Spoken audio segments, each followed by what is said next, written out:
मैं एक लोकतांत्रिक व्यवस्था में पैदा हुआ। आप खड़े की कोई भी तरफ ये बता लोकतांत्रिक दीजिए, व्यवस्था स्वामी प्रसाद संविधान से मौर्य चलती के है। साथ खड़े हैं या बीजेपी की तरफ खड़े हैं जो उनकी मैं लाइन है? क्योंकि मानवता के साथ अब खड़ा हूं, हाँ। मैं सच्चाई के आपकी साथ खड़ा हूं, मानवता मैं झूठ के क्या साथ कह बिल्कुल रही है? नहीं खड़ा हूं। देखिए, आस्था सच की क्या है? सेज सजाकर अगर आप सामाजिक न्याय की लड़ाई के साथ बलात्कार करेंगे तो मैं 100% उसका विरोध करूंगा। यह सच है कि इस देश की अगर 85% आबादी इन लाइनों को लेकर के अगर आपत्ति जताती है तो आखिर 15% लोगों की क्या मजबूरी है कि वो तुलसीदास जी की इन लाइनों के साथ खड़ी है। तुलसीदास जी का विरोध राम का विरोध नहीं हो 85% लोग सकता। विरोध में, ये कैसे साबित होगा? तुलसीदास जी राम नहीं है, तुलसीदास जी एक राइटर हैं। तुलसीदास जी का विरोध राम का विरोध नहीं हो सकता। और तुलसीदास जी के समकालिक लोगों ने, कबीर ने बाकायदा तुलसीदास जी के इस नजरिए से आपत्ति जताई है। वहीं पे आपके रैदास जी होते हैं। रैदास जी ने खुद यह कहा कि मैं इन बातों से सहमत नहीं हूं। एक पढ़ेगा, एक लड़ेगा, एक करे व्यापार, बाकी सब सेवा करें, ऐसा उन्होंने राज नहीं चाहा। उन्होंने राज ये कहा कि सब पढ़ेंगे, सब लड़ेंगे, सब करें व्यापार, सबकी सब सेवा करें, ऐसा चाहूं मैं राज। मेरा कहना यह है कि इस लोकतांत्रिक व्यवस्था में देखिए, जाति भारत की सच्चाई है, इसमें कहीं कोई दो राय नहीं। अगर जाति सच्चाई है तो जाति डिस्क्रिमिनेशन है। खुद बाबा साहब ने यह कहा कि यह देश राजनीतिक रूप से आजाद हो रहा है, यह देश अभी धार्मिक रूप से कहीं ना कहीं गुलामी की तरफ है। इस देश में कहीं ना कहीं जातीय उत्पीड़न रहेगा। मैं अपने अनुयायियों से यह उम्मीद करूंगा कि इस देश में जो तीसरी आजादी की लड़ाई है, 1857 पहली लड़ाई, दूसरी लड़ाई में देश आजाद हुआ और सामाजिक आजादी की लड़ाई लड़ी जाएगी। 100% ये तमाम युवा आज ये जाति के चश्मे में आप लोगों को भटका सकते हैं। निश्चित रूप से यही लोग खड़े होंगे और भारत के लिए सबसे बड़ी बात है। और एक बात और कह दूं बस लास्ट, लाइनें चेंज करना या ना चेंज करना ये कोई मुद्दा नहीं है। पूरी दुनिया का इतिहास है। अगर आप क्रिश्चियनिटी को देखेंगे, आप ओल्ड टेस्टामेंट से न्यू टेस्टामेंट के ऊपर जाते हैं, इसी दुनिया के अंदर अगर जापान के सैनिकों के ऊपर यह आरोप लगता है कि उन्होंने 2 लाख चीनी महिलाओं के साथ व्यभिचार का, वो माफी मांगता है। अगर जापान का प्राइम मिनिस्टर चीन में जाएगा, माफी मांगेगा। अगर ब्रिटेन की महारानी भारत में आती है तो कहीं ना कहीं जलियांवाला बाग कांड को लेकर के माफी मांगती है। मेरा कहना यह है कि माफी मांगना, अगर ये बात कह दे सब लोग कि ये तुलसीदास जी के समय का चित्रण हो सकता है, लेकिन आज के समय में हम तुलसीदास जी की लाइनों के साथ नहीं हूं तो लड़ाई नहीं होगी। मेरा कहना यह है कि धर्म से पेट नहीं भरता, ये बात मान लीजिए। धर्म से आप लड़ाई लड़ सकते हैं, धर्म से पेट नहीं भरता। लोगों को रोजगार चाहिए, लोगों को रोटी चाहिए, लोगों को सम्मान चाहिए। स्वामी जी, उनकी बातों का जवाब। सतीश प्रकाश जी, आपकी बातों को मैंने सुना। Do you know about religion and spirituality?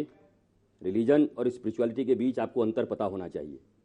आप रिलीजन की बात करके तालियां बजवा रहे हो या स्पिरिचुअलिटी की बात कर रहे हो, आध्यात्म या जिस धर्म की बात आप कर रहे हो।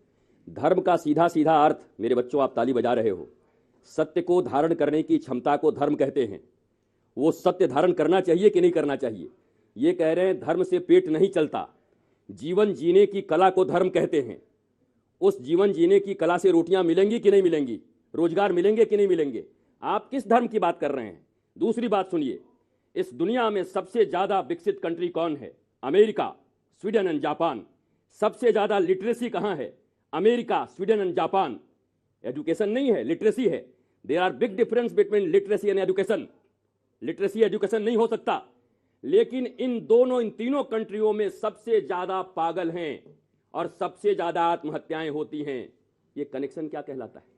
जहां सबसे ज्यादा पर व्यक्ति आमदनी, जहां सबसे ज्यादा पढ़ाई, वहां पर सबसे ज्यादा आत्महत्या। और आप कह रहे हैं धर्म की जरूरत नहीं है, आप कह रहे हैं नीतियों की जरूरत नहीं है, आप कह रहे हैं आनंद की जरूरत नहीं है।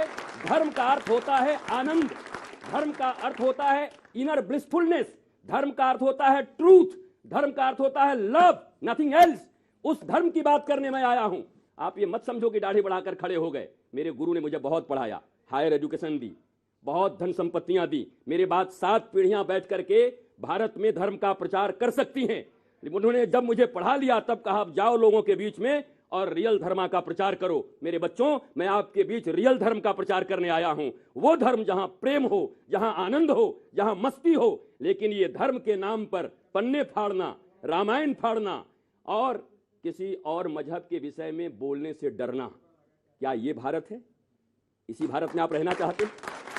सबके लिए बोलो ना, सबके लिए बोलो अगर बोल सकते हो तो, एक एक के लिए बोलो अगर आप बोल सकते उन्होंने हो। प्रश्न किया उसी का जवाब दीजिए। देखिए, मैं 100% आपका सम्मान करता हूं जी। लेकिन साथ साथ ये भी कहता हूं कि अगर धर्म का उत्पाद जात है तो मैं जीवन के अंतिम क्षण तक उस व्यवस्था का विरोध करूंगा। मेरे जीवन में वही जातीय व्यवस्था कहीं ना कहीं जहर घोलती है जो आपके जन्म में कहीं ना कहीं आपके लिए गहना सिद्ध होती है। एक बात मैं जरूर कहूंगा यहां आप सब लोगों के सामने कि देखिए, गंदगी को ढोना नहीं चाहिए। गंदगी को अगर जेब में लेकर के चलोगे तो आप भी बीमार हो जाओगे। गंदगी को गंदगी से साफ नहीं कर सकते। गंदगी को साफ करने के लिए कहीं ना कहीं आपको स्वच्छ सोच और स्वच्छ जल की आवश्यकता है। आज वो समय है, ये सच्चाई है, इसमें कहीं कोई दो राय नहीं है कि मेरा मानना यह है कि आप धर्म की तमाम बातें करें, इसमें कहीं कोई दो राय नहीं।